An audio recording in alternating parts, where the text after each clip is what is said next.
Hi everyone, my name is Kent C. Dodds, and I'm super excited to be joined by my friend Samantha. Say hi, Sam. Hey y'all, what's going on? I am a software engineer at MailChimp, and I also do have a YouTube channel where I teach people how to use React, as well as just understanding how to progress in your career as a software engineer. Awesome. We're so happy to have you, Sam. So yeah, I'm trying to remember the first time we met. I think we met online first. Um, yeah, and which is basically how most of my friendships start these days. And in fact, thanks to COVID, it's how most of my friendships start and just continue. I don't meet people anymore. Yeah, Um, but yeah, and then we did meet in person. I think at React Rally first. Was that? in Yeah, Portland for sure. yeah, Yes, that was great. I love that conference. It was like one of the biggest conferences I spoke at, so I like that one a lot. Yeah. Yeah, yeah. I React Rally is my favorite conference. I actually no, this I think I got the shirt at no. This was when React got 50,000 stars, I think is when I got the shirt. But anyway, this was um totally unrelated. Never mind. I won't bring that up. So, yeah, React Rally is awesome. Um and yeah, so you've been using React for like quite a while now. When did you get started in well, actually, I'm curious, what's your like whole story into getting into software development in general? Yeah, so when I went into college, I was actually a theater design major, and I was too stubborn to pay somebody to build a website for me.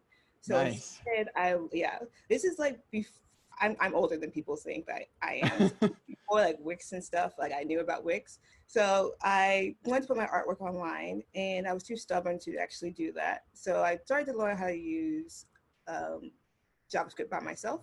But the thing was, I actually didn't really start using start really coding until like maybe like 4 years after that. When I was in New York City, I was struggling. I was like, I need a change in my life. So I started like full time studying coding, like HTML and CSS. I quit my job. I did that for like 2 months. And then I was like, ooh, I need some help. So then I went to a boot camp where I was able to do this for like completely full time for 10 months, where we learned React and what else did we learn? We learned React and Express and jQuery. So this is about like 4 years ago when I started really diving into coding. Hmm. Yeah. Wow, that's 10 months. That's a long time. And actually like such a like a leap of faith. You quit your job and you went, transition from design to actually coding. Was there like were you nervous at all during that time? Well, when I quit my job, I thought about doing it for a long time. Like I sacrificed a lot. I started saving money because I knew that once I did, how am I going to survive in New York City without any income? So it was not something sudden that I did. It was more like a thought process to do to it's more like a thought process. Like I knew this is what I wanted to do. I I'm a very big risk taker. So if I am passionate about that risk, I know that I'm going to succeed in doing it. That's awesome. That's really inspiring too. Like, for me, my path was not really well laid before me. I had to make decisions and stuff, and there was some uncertainty. But like, I never had to take such a big leap of faith like that. And I think that like it sounds like it was very intentional on your part, and you were very thoughtful about it. Yeah, that's very inspiring to me. So good job. That's great. Thank you. I guess for me, I don't know. It's just like when you know you want to do something, you just have to believe in yourself because the only person that's going to believe in you is you. So yeah. Mhm. Yeah, you really take a lot of self-responsibility. That's awesome. Um, cool. So like you go through this boot camp. That's a 10-month boot camp is a long time. That's a pretty big investment of time and probably money as well. And when you like wrapped up that boot camp, where did you go? Like did you start with your first job into React? Yeah, so even after you graduate boot camp, it was still a struggle to get a job. I went to a lot of conferences. My first conference I went to was React Conf, that's put on by Facebook. They also have like scholarships that you can apply for. So I applied for the scholarship and I won it. And that's how I kind of start my job process. I met somebody at the conference who kind of knew the boot camp that I was in. So he flew out to New York City as well. And then he's like, oh, I know somebody that might have a job. And he pointed me to somebody else. And that person pointed me to somebody else. And it just kept going like that. And I finally found somebody who was like, yeah, I have a job. So they gave me their contact information. But the thing is, I didn't hear from that person for like 5 months. So it happens, right? Ah! You just gotta keep taking people's numbers, keep taking their information. But in 5 months, I still didn't have a job. But they saw that I was being active on Twitter, and I was like, I'm at this conference doing Docker, and they hit me back up and was like, oh, are you still looking for a job? And that's kind of like how I got my first job at MLS, was by being active on Twitter and just keep coding. Like, even though it's going to take a while, just like know that you are going to get one. There's tons of jobs out there. Tech is completely growing. Like, so just keep trying and keep networking. I know for right now, it's harder because it's COVID. It's happening right now. It's harder because like you're not able to go in person to meet people, but actually people are a lot less busier than they were before the pandemic happened. So it's a lot easier to reach out to people and for them to help you out. And like, jobs are still available. Like, even though times are changing, the tech industry is still moving forward. Wow, that's great. Actually, I hope you don't mind if we dive into this a little bit, because it occurs to me that plenty of people who are taking Epic React are in the position that you were 4 years ago, where you're waiting for jobs and things, and especially with COVID and uncertainties and everything. I'm sure there are plenty of people who would love to get some tips and advice from you on like, what do you do while you're waiting? So you said you kept coding. You would go to these conferences, take advantage of the scholarships, which I think is just wonderful that those are offered. And was there anything else that you did to make the most of your time while you're just waiting on these opportunities? Well, some days I did better than other days, to be honest. It's hard to sometimes motivate yourself to keep coding when interviewing for jobs is very hard, like emotionally on you. Like, you feel like it's your fault, but it's really not your fault. So just keep going. I think for me, the thing I did was work on projects, was find like one project that I was super passionate about and just kind of build up top of that. When you're interviewing, you only kind of need one project, to, if anything, for them to, like, you show them your project during the interview. They're not going to look at all 10 of your projects. They're only going to look at one project and talk to you about it. So just making sure that it's beefy and you're passionate about talking about it. One thing I did when I actually went to the interviews was sometimes I kind of led the interviews in a way where I had like my, a project, I called it Shut Up Tom, and it would like read the sounds in the room. And if it was too loud, it would send out a Slack message to everybody saying, hey, be quiet. So I literally, I love that.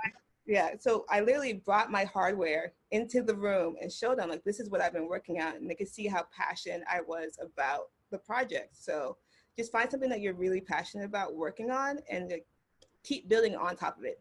Projects can never stop. Like, it's like art.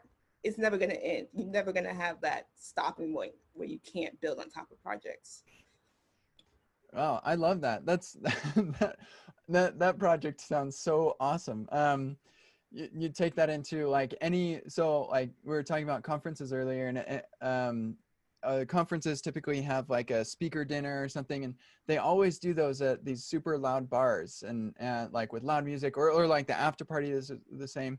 And I would absolutely want to have something like that at a party. Like, everybody, like, if we all just talk a little quieter, then we don't have to shout to hear each other.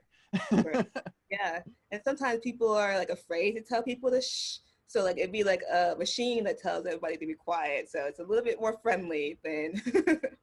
Yeah, I definitely appreciate like having automated tools telling people, you know, like a linter, like, you did this wrong and it's not me, like, we decided on these rules. Yeah. Well, that's awesome. So, you know, work on projects. You also said that you were really active on Twitter and that sort of thing, and that like helps you get some visibility as well. Yes, I think it's important to just kind of tweet out what you're working on. There's all these different communities that you can be part of. Like 100 Days of Code is a perfect one to be part of. It kind of forces you to like tweet out every single day what you're working on.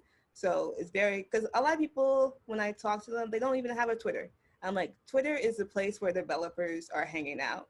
So you kind of need one to help you network.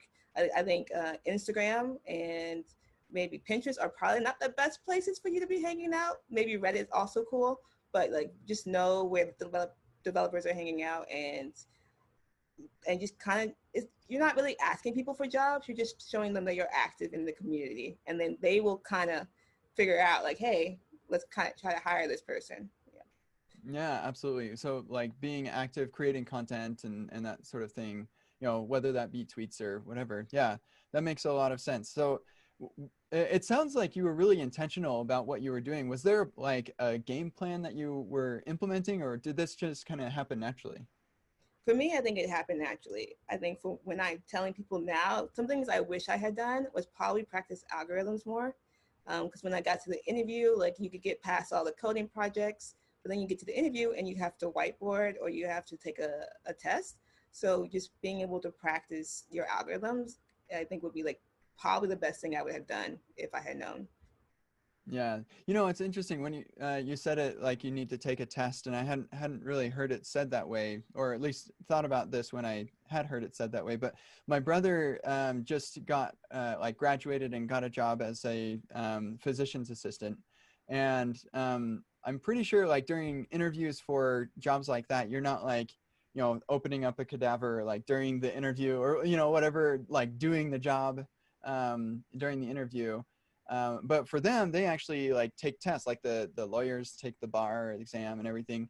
And so it's interesting that for software developers, you're actually like taking a test with every single interview, whereas like other industries, you take a standardized test and then you say, here's my score on this standardized test. Now let's talk about other stuff. Software is like, here I am, let's talk about stuff, but I'm also going to take your specially designed test, which Sure. is, it's, this doesn't seem fair. Yeah.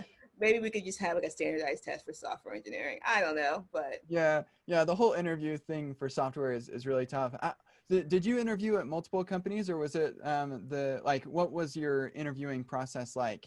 yeah, so most of the time you just talk to the recruiter at first, and then if they like you, they would send you a coding project. And then you would, if you pass the coding project, you'll probably do like a phone call with somebody like the hiring manager, and they'll probably do or a software engineer. Sometimes we would do like a pairing over some software where we can code and they can watch me code. And then after that, you would definitely go into the on-site and you'll have like a half a day of quizzes and whiteboarding and just talking. Just a lot of emotional stress. Yes, a very Do you, long process. yeah, yeah. That is, I personally I think it's messed up, but it is what it is. I hate that phrase. And so it's really unfortunate that that's the way it is. But yeah, so we can kind of move on from that now. And I'm curious, like, what is it about React that has kept you interested in the 4 years that you've been using it? Well, first of all, JavaScript is not going anywhere anytime soon unless websites go away. So it's a very stable career choice. There's always so much that you can learn. First, you kind of need to learn the foundation of JavaScript and then kind of progress into React. But my favorite thing about React, I would say, is just the small wins. Well, just like in coding in general, the small wins that you get every single time you solve a problem. So you can start like with like how do you do 2 plus 2, and there's a win automatically. Or you could get like as you progress in your career, you kind of start doing harder problems. For me, I think that any technology problem can be solved as long as you just kind of put the work in and kind of our community is really good about being open source and being able to put answers to questions like Stack Overflow. I'm on there all the time, like copy and pasting. I know you're not really supposed to do that, but I do copy and paste the code. I do. So I'll interrupt you really quick just to say that somebody tweeted at me just like minutes before we started recording, and they gave me some code that I had in one of my projects, like in one of my workshops, and they're like, "Why did you do it this way? Why couldn't you just do it this way?" And my first response was, well, I actually found that code on Stack Overflow and I just copy and paste it. So I don't know exactly why it's done that way. But yeah, so I've been doing this for a while also, and I still copy paste from Stack Overflow. Yeah. No, I think copying and pasting is okay. For me, if like you got to finish a project, you don't want to get stuck on like this little part of the code that might not be that important. Instead of like, I think a lot of early developers kind of get stuck on this small little section of the code and they can't complete the project, and it kind of demotivates them from finishing. So maybe you just kind of need a little bit of a nudge to keep the project momentum going. So eventually when you get older and you're progressing your career, you're going to understand that code. One thing I do when I'm learning is, for me, when I learned hooks, I didn't sit down and read the documentation. I looked at our code base, I copied from other people's code and put it in my code. After you do that like 10 or 12 times, you're gonna finally understand how that works. So you're not supposed to copy and paste, but I do it, and that's kind of how I learn. Yeah. Yeah, I think that like copy, paste, and modify is a terrific way to get some understanding. Like there's this section that you don't. I'm just saying the same thing you did. Yeah, totally agree. So sorry for interrupting. So you were talking about like what it is about JavaScript and React that keeps you so excited and interested, and I agree with you. It's those quick wins. That's one of the things that drew me in. Where like I was in Java before and my feedback loop was in like terminal output, but then I go to the web and it's like actual visible things that I can click around and interact with, which was really cool to me. Yeah. One story that people don't really know about me is actually I was a Ruby developer at first. That's what the first language I actually tried to learn, because at the time in boot camps, Ruby was like on the up and up. So, but for me, I didn't quite understand Ruby at all. Like it wasn't clicking, like everything was outputted to the console. But I knew that coding was something I definitely wanted to do. So I found another language, because I think a lot of people like get stuck on like, you have to like know only this one language, whether you like it or not. But it's okay to like pivot and go to a different language. And for me, since my background is in art and theater, I'm more of a visual person, and being able to see like things move on across the screen on the browser made it click for me a lot better. So that's probably why I really enjoy JavaScript at first. Yeah. Awesome. Yeah. And React. So in your boot camp, you were using jQuery. And did you mention that you were doing React as well as jQuery, or is it just jQuery? Yeah. React too? jQuery first and then React. Yeah. Okay, cool. So what was what were some of your pain points in learning React at the beginning? If you can remember, I know it's kind of hard to remember that far back, but if you can remember any of those pain points, and what are some of the things that that have really stuck with you that keep you excited about working with React? I think for me, since I already knew HTML and CSS already coming into the boot camp, I didn't have to learn all that stuff like some of my other cohort people did. So I think the hardest thing was for me was like maybe like create element and like having to nest it all the way through. Like sometimes you'd be like 20 levels deep with the create element and you're like, this is too much, and trying to figure out all the syntax. Because I don't think, I wasn't using VS Code, I don't think by that time. I was using maybe Sublime or Atom. And I don't think they had like all these pretty like fix all your syntax. Yeah. So, Boy, like life was before Prettier was a dark age, and I'm so glad that we have JSX. yes. Oh my goodness. Yes. But yeah, but I guess that also helps. Like Prettier kind of, I feel like sometimes messes people up because they don't know the syntax, because Prettier will fix it for them. So being able to go through that struggle, I love struggling because that's kind of how you learn. So anytime I can struggle is great for me. Yeah.